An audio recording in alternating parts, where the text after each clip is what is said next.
दिल्लीचे संघचालक हंसराजजी गुप्त एकदा कोचीनमध्ये ऑल इंडिया मॅन्युफॅक्चरर्स असोसिएशनचे अध्यक्ष म्हणून येणार होते. त्यांना भेटायला म्हणून दादाजी चेन्नईत आले.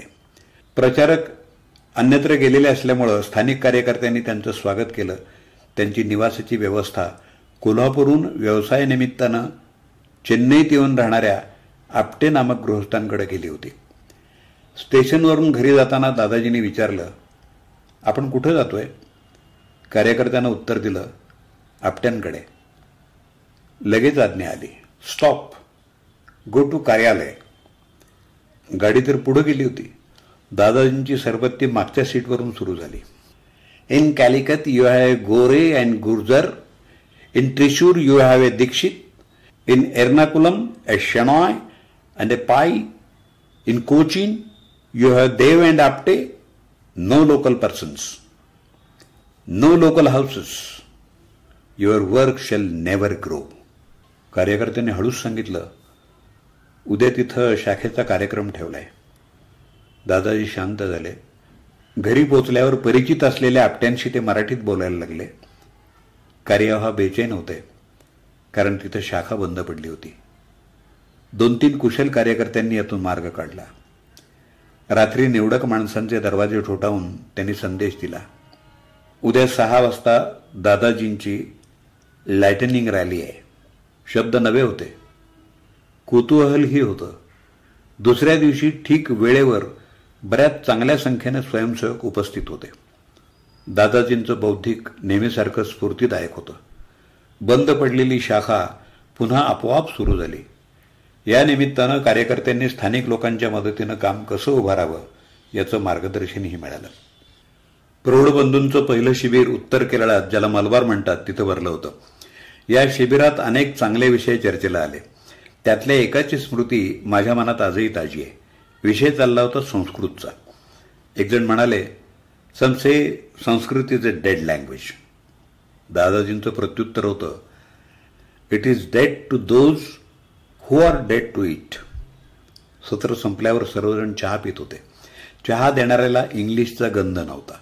त्याच्याकडे निर्देश करत एक ॲडव्होकेट म्हणाले, इंग्लिश इज डेड टू हिम. दादाजी हसत म्हणाले, तुम्हाला माझं म्हणणं पूर्णपणानं उमगलंय तर. त्या शिबिरात एकाने विनंती केली की संघ काय आहे हे थोडक्यात सांगाल का? दादाजींचं उत्तर तयारच होतं, Sangh is an evolution of the life mission of the Hindu nation. 2-3 वर्षांनी दादाजींच्या जीवनाला वेगळीच कलाटणी मिळाली. आश्रमीय जीवनाचं त्यांना आकर्षण वाटू लागलं. कितीतरी वेळा ते योगी अरविंदांच्या आश्रमात जाऊ लागले.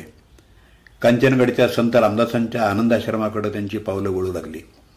त्या काळात अध्यात्मपर 3-4 इंग्लिश कविताही त्यांनी लिहिल्या. मग आला पूजनीय श्री गुरुजींचा 51वा वाढदिवस सोहळा. वर्ष 1956 आणि महिना फेब्रुवारी.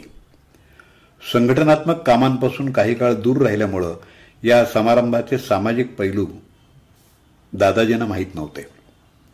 तात्विक दृष्टिकोनातून पाहता सरसंघचालकांचा वाढदिवस असा सार्वजनिकरित्या संघाच्या व्यासपीठावरून साजरा होणं त्यांना पटत नव्हतं. तेव्हा पटांबी इथं श्री गुरुजींची आयुर्वेदिक पद्धतीनं तेल चिकित्सा चालली होती.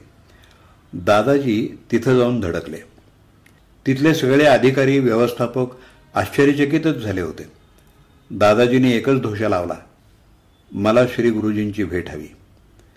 तेवढ्यात एकानं धीर करून विचारलंच, Dadaji, what is your association with Shri Aurobindo Ashram? दादाजींचं उत्तर आलं, I have no association with any association whatsoever. उपचार पूर्ण झाल्यावर दादाजींना श्री गुरुजींची भेट मिळाली. बंद दरवाजाआड दोघांची अर्धा-पाऊण तास चर्चा झाली. बाहेर आल्यावर दादाजी फक्त एवढंच म्हणाले, I have washed his feet with my tears. यानंतर मी दादाजींना बघितलं 1962 साली नागपूरला डॉक्टर हेडगेवार स्मृती मंदिराच्या उद्घाटन सोहळ्यात. आम्ही सगळेजण महाल कार्यालयाच्या अंगणात मंडलाकार उभं राहून गप्पा मारत होतो. पाठीमागून कोणीतरी येऊन माझे कान धरले. मागं वळलो आणि पाहिलं, ते होते दादाराव परमार्थ. म्हणाले, आय हॅव कम बॅक. पण मग मात्र फार काळ त्यांनी हे जग बघितलं नाही. उत्तरेकडचा प्रवास करत असतानाच आजारपण येऊन दादाजींचा मृत्यू झाला. आद्य संघ प्रचारकांच्या अशा मांदियाळीत दादाराव परमार्थ या संघनिष्ठ प्रचारकाला विनम्र अभिवादन.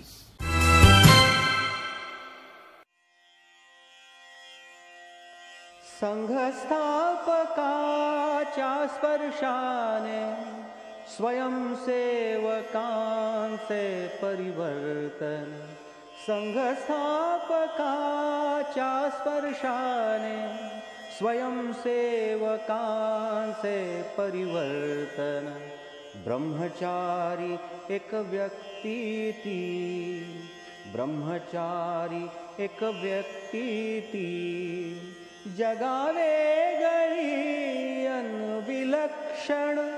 संघस्थापकाच्या स्पर्शाने स्वयंसेवकांचे परिवर्तन. एक सिद्ध पुरुष अवधूत ते, दूरलौकिकापासून ते. एक सिद्ध पुरुष अवधूत ते, दूरलौकिकापासून ते. आजन्म प्रचारक संघाचे ध्येय संघ विस्तारण. संघस्थापकाच्या स्पर्शाने स्वयंसेवकांचे परिवर्तन. स्वयंसेवकांचे सातत्य, यावर त्यांचे बारीक लक्ष. स्वयंसेवकांचे सातत्य, यावर त्यांचे बारीक लक्ष. संबोधनात सतत होई मग श्लेषाचे उच्चारण. संघस्थापकाच्या स्पर्शाने स्वयंसेवकांचे परिवर्तन. दादाराव परमार्थ. लेखक रंगा हरिजी. अभिवाचन दत्ता सरदेशमुख. पूर्वप्रसिद्धी विवेक प्रकाशन पुणे. ग्रंथाचं नाव हिंदू राष्ट्राच्या जीवनोद्देशाची क्रमबद्ध अभिव्यक्ती, राष्ट्रीय स्वयंसेवक संघ. हा लेख, अभिवाचन आणि सादरीकरण आपल्याला आवडलं असेल तर लाईकचं बटन दाबा. शेअरचं बटन दाबून हा लेख संघाच्या समर्थकांना, संघ स्वयंसेवकांना आणि समाजातील सज्जन शक्तीपर्यंत आपण अवश्य पोचवावा ही विनम्र विनंती. या यूट्यूब व्हिडिओच्या कॉमेंट बॉक्समध्ये आपल्या प्रतिक्रियांसाठी भरपूर जागा आहे. आपल्या प्रतिक्रियांचं मनपूर्वक हार्दिक स्वागत आहे. आपल्याला हा उपक्रम आवडला असेल तर सबस्क्राईबचं बटन दाबून माझ्या या उपक्रमाला सदिच्छा द्याव्यात ही विनम्र विनंती करतो आणि आपली रजा घेतो. धन्यवाद. भावे जीवन यज्ञ समर्पण, भावे जीवन यज्ञ समर्पण. समिधामय ही काया साधन, भावे जीवन यज्ञ समर्पण.